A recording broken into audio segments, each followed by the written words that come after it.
Hit it, hit it.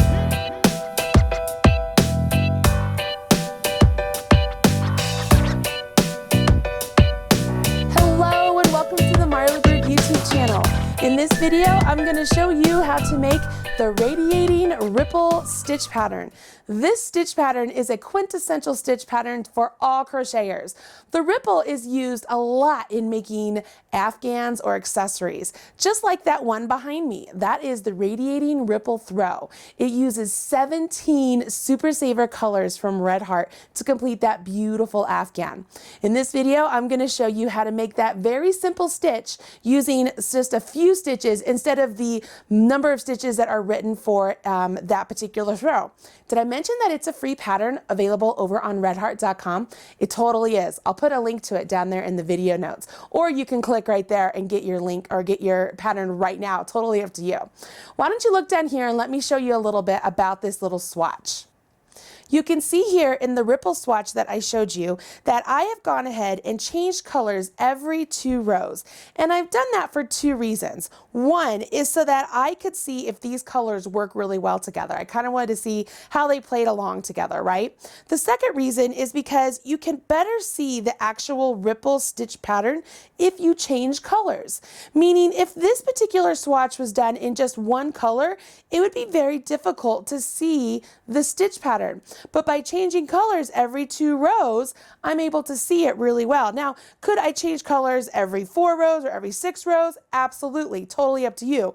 The point here is that by changing colors, I'm able to see this really beautiful ripple. Now, the formation of the ripple is simple. You start at one end, you crochet some stitches down to a point that I'm going to call the valley. And we do some sort of a decrease at the valley. For this particular stitch pattern, we do a double crochet 3 together. Then we're going to go out of the valley and get to the top of the hill. And by doing that, when we're at the top of the hill, we're going to do an increase. And the increase, we're going to put 3 stitches into 1 stitch to create this hill, to create the hilltop, okay? Then we're going to go down and we're going to create another decrease to get our valley down here with our double crochet 3 together, and we're going to go up and finish off finally with a partial hill. So we start off actually with the partial hill. I didn't mention that at the beginning because I wanted to mention it now. You start off with a partial hill, meaning we put 2 stitches into 1. When we're at the hill, we put 3 stitches into 1. When we're at the end, we have 2 stitches into 1. When we're in the valleys, we're going to do double crochet 3 togethers. Let me show you what that all means. Let me go ahead and push this aside, and I'm going to pull in a chain I've already completed with 36 chains. I figured you already know how to do a chain stitch, so you didn't need to watch me complete that. Now I've done 36 chains because that's how many chains I need to complete that swatch size. If you're making the throw, obviously you're going to have more stitches than 36, but for this swatch, we're going to do 36. For the instructions that I'm following for this swatch, click on the link right there, and that will take you to my website so that you can get these exact instructions that I'm using for the swatch, okay? I'm going to go ahead and I'm going to do a double crochet in the 4th chain from hook. So I'm going to yarn over my hook, go into the 4th chain from hook, never count the loop on your hook, guys. Yarn over, pull up a loop, yarn over, draw through 2, yarn over, draw through 2. Now what this has done is I've skipped 3 chains and I've put a double crochet in the next chain, which means those of you who've been following along, I need to use my stitch marker. I'm going to place my stitch marker in the 3rd chain of those skipped chains, okay? So I'm putting my stitch marker right there. I'm just right into the chain. Can you see that? What that's going to do, it's going to let me know when I come back down on the next row, that's where my last stitch is going to go. Okay, do that right now. So I've done my double crochet. Now I'm going to do a double crochet in the next 6 chains. So there's going to be 1, 2, 3, 4, 5, and 6. Now it's time for me to do my decrease because this is where my valley is. Remember I mentioned the valley, and we're going to do a double crochet 3 together. This is not difficult. All you're going to do is yarn over your hook, go into the next chain, yarn over your hook and pull up a loop. Yarn over your hook and draw through 2. Okay, we're going to stop right there. So we've partially completed 1 double crochet. Yarn over your hook, go into the next chain, yarn over your hook, pull up a loop. Yarn over your hook, draw through 2, and stop. So we have 2 partially completed double crochets. Yarn over your hook, go into the next chain, yarn over your hook, pull up a loop, yarn over your hook, draw through 2. So we have 1, 2, 3 partially completed double crochets, and it's time to yarn over and draw through all of our loops on our hook, because what that is going to do, it's going to leave us with 1 stitch remaining. See that V right there? That's my stitch. That's the 1 stitch remaining. So I took 3 chains and I made them into 1 stitch with that decrease. Now I'm going to go ahead, I'm going to put a double crochet in the next 6 chains. So there's 1, 2, and this is taking me up so I can get to my hill, remember? So I just worked in the valley, so I need to get up to the top of my hill.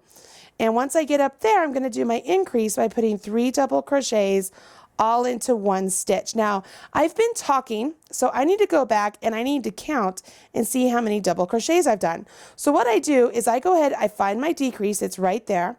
And so now I can count 1, 2, 3, 4, 5, 6 double crochets I've completed. So now I've got to do my 3 double crochets into my next chain to create the top of my hill. So they're all going to go into 1 chain. So there's 1 and 2 and 3. So now I've just completed the top of my hill. Now I need to go back down because remember we had 2 valleys. So there's 1 double, here's 2 doubles, I'm going to do 6. Here's 3, 4, 5, and 6. Now that I've done my 6 double crochets, I know it's time for me to do my double crochet 3 together because I'm in the valley. So let's walk through this one more time. I yarn over my hook, go into the next chain, yarn over my hook, pull up a loop, yarn over my hook, draw through 2. Yarn over my hook, go into the next chain, yarn over my hook, draw up a loop, yarn over my hook, draw through 2.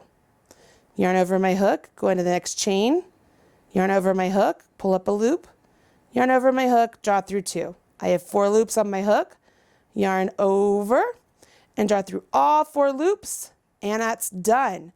So I'm going to go ahead, get out of the valley, get up to the top of the hill, which is it's my finish line. So I have to do 6 double crochets again. So there's 1, 2, and 3, 4, 5, and 6. Now that leaves me with 1 stitch left. In that last stitch, I'm going to do 2 double crochets. So here's 1 and 2. Remember I said that we're going to do partial increases? So we have 2 double crochets here at the end. At the beginning, right down here, we have a chain 3 that counts as a double crochet and a double crochet right there. So there's our 2 from the beginning. I'm going to go ahead and widen the shot so I can show you what I have created, okay?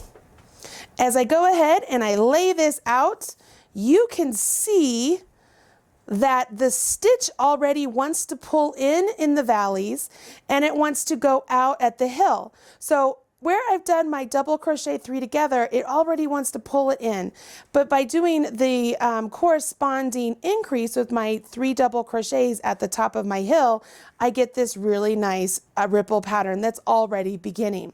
Now I'm going to go ahead and jump into the next row so that way I can get to the end here and show you how to work into this stitch, but I also want to show you how to work your double crochet 3 togethers in the valley yet again, okay? Let's go ahead and do our chain 3 and turn.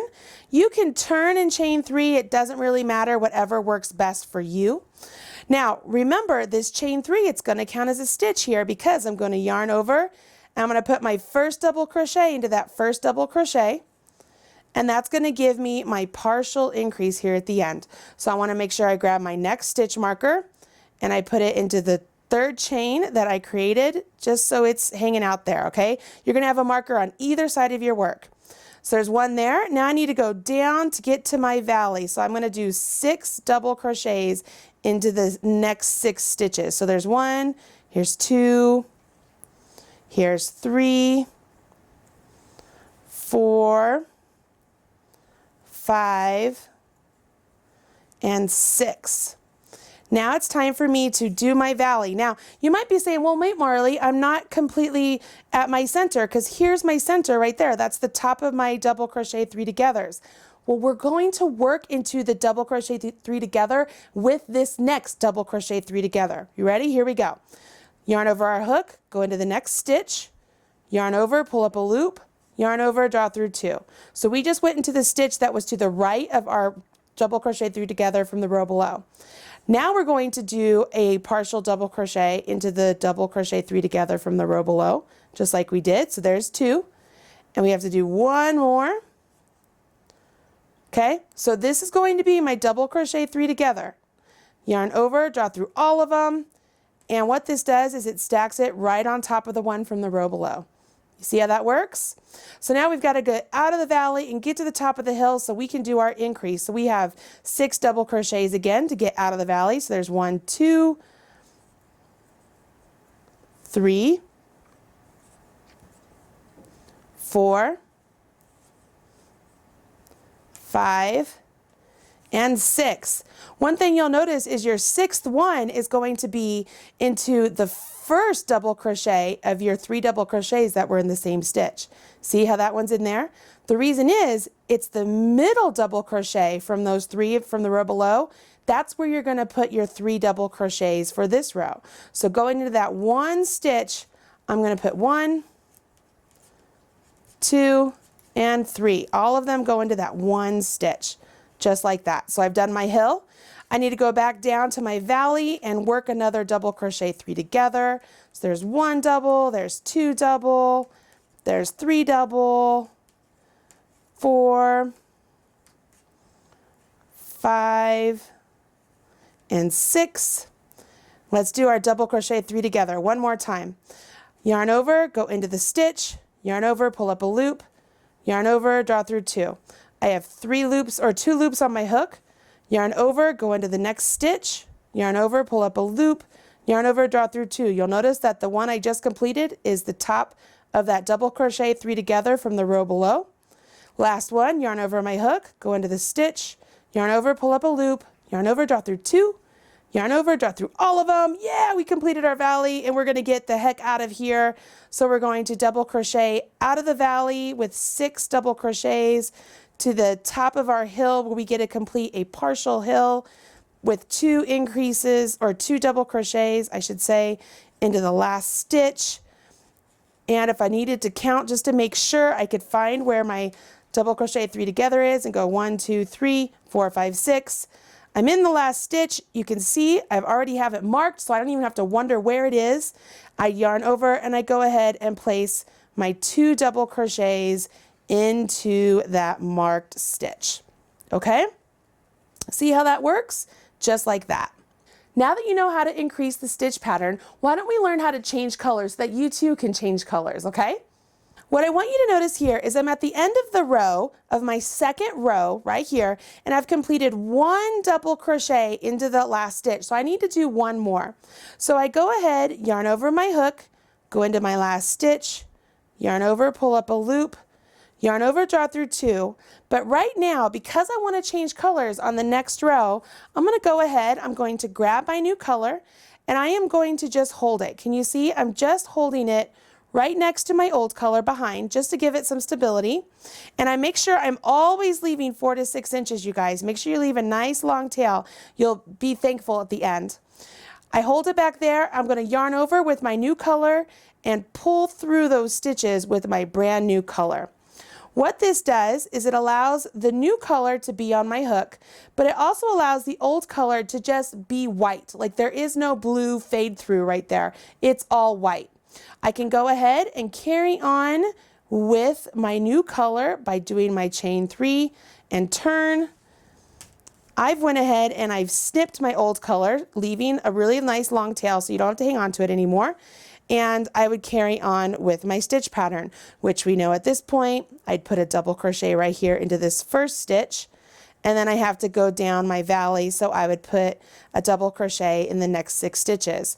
Now I do want to point out, you'll notice I'm not crocheting over my tails.